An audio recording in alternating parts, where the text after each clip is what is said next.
Okay, I figured while I was getting ready to take this faceplate off of this radio you have to take, because dirt always collects in between this lens and the, in here you end up with dust bunnies, so I'm, turn off the squawk box here.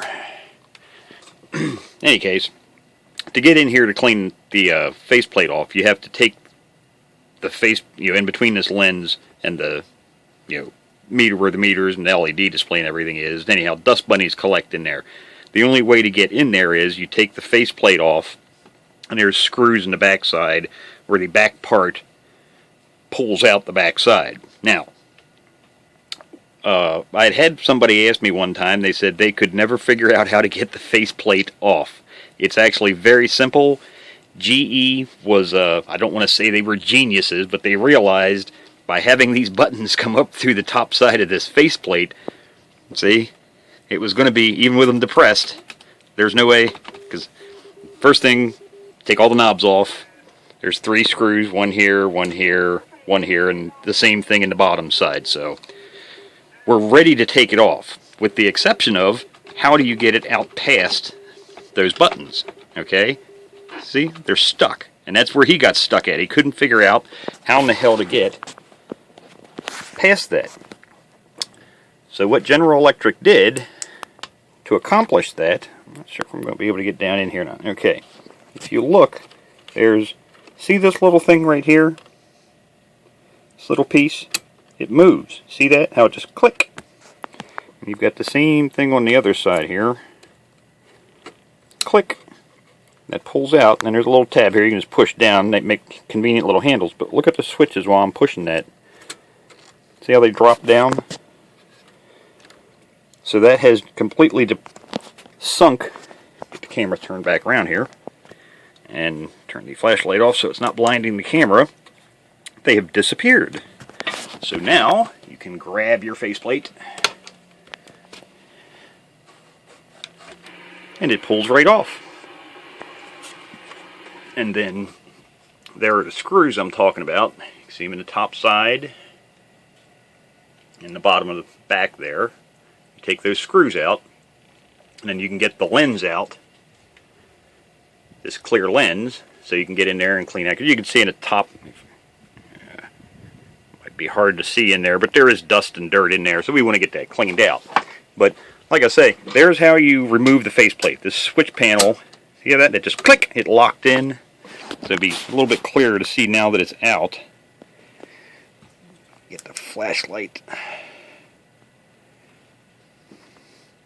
So if you can see that down in there. There we go. See that? That's the lock I'm talking about. And then there's 2 screws here. You don't need to take anything apart. Just pull that little latch. And then, like I say, the same thing down in on this side. When you pull those 2 back, it loosens the switch panel up and it drops right down in. So it's flush with the top of the radio. Actually, it's down even farther than the screw heads. So that is the secret to removing a General Electric faceplate off of one of their SuperBase radios. So I hope that little tip helps, because like I say, I know I had somebody ask me about that one time, and I'm going to be completely honest with you. The first time I did one of these things years and years and years ago, I'm not going to say I pulled my hair out, but I did do some head scratching, and I knew they had something, going on there. Get this thing around, because when you look at the backside, you look at this, you can see this mechanism, and there's a way to get it to go down. And I mean, I went as far as taking brackets off, getting in here and looking, and that's when I finally noticed on these there's actually little springs. As soon as I saw that, put my finger on there, it moved. And same thing over here, pull that out. So you can see it actually catches, pull that back up on the outside edge here, actually you can see it. See how that slides over, okay? Come on, focus. There we go. You can just see how it pops down. So, and then that entire mechanism, you can see it from the back side, the entire mounting. So if you ever also, if you ever need to change, and that's actually the reason the first one of these I ever had to do, I was replacing the power switch. The power switch was bad. And to get to the power switch, you have to remove the bracket to be able to get in there. Of course, those screws are, again, underneath of the faceplate. There are these screws right here to be able to get down in there. And the only way to get to those is take the faceplate off, and that's where I ran into this problem. But like I say, it's very, very simple to get out. Like I say, you can see that little lever right there. See how that, right there, where it catches underneath this top piece of sheet metal. If you watch that, how it pulls out. That's all that's holding that switch panel up. And like I say, that was a very neat little idea the General Electric engineers came up with for making it, which is rare. I've got to admit, my God, that's rare that engineers actually put any thought into servicing a radio. Usually that's the last thing. And I mean, when you look at one of these radios, this is a prime example of pain in the ass to work on, because both circuit boards, the solder sides of both circuit boards are facing each other, so you have to pull this one up. You know, to get in here, like when I change this electrolytic capacitor down in here, you have to pull the board, pull it up and out.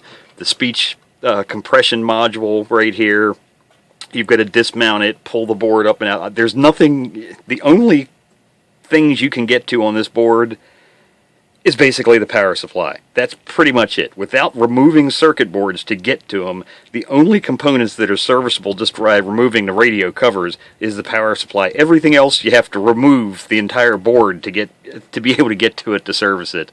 So, like I say, they actually did put some thought in that, and it's, you know, it's greatly appreciated. But like I said, I wanted to share that little tip because, like I said, I know that can drive people nuts, and I don't want to see anybody damage one of the faceplates for one of these radios because, you know, they are getting harder and harder to find in good shape.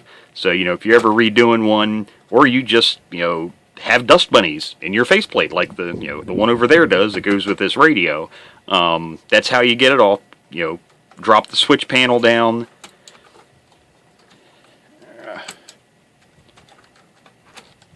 Pull your faceplate off, take out those screws in the top and in the back there. The lens will fall out the front and you'll have it out in your hand, and you can get in and clean all those decades worth of dust bunnies out of there. So, and actually while you have it off, if you're feeling ambitious, you can even polish the lens. You know, it'd be next to near impossible to polish this lens while it's still in the radio without hitting the gray bezel with the buffing wheel. But when you get the lens off, it's nothing but a piece of clear plastic, so that could easily be polished if you wanted to. So, like I say, just a helpful little tip to help somebody out and maybe save your last strand of sanity.